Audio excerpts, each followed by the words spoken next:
আবার হামলাকারী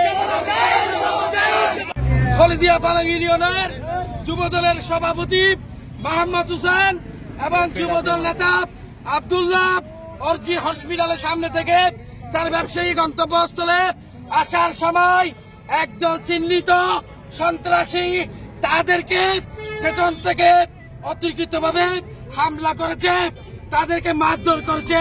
প্রিয় কোটবাজারবাসী, আপনারা জানেন কিছুদিন আগে এই কোটবাজার স্টেশনে একদল চিহ্নিত সন্ত্রাসী যাদের বিভিন্ন ক্লিন ইমেজের নেতা যাদেরকে শেল্টার দেয়, এইরকম চিহ্নিত সন্ত্রাসীরা যারা 500 টাকার ভাড়া দেয়, যারা অন্য জায়গা দখল করে, যারা নেশা করে, চুরি কাঘাত করে, এই চিন্তাকারী এক ধরনের চিহ্নিত সন্ত্রাসী তারা বারবার এই কোটবাজার স্টেশনে গুপ্ত হামলা চালাচ্ছে।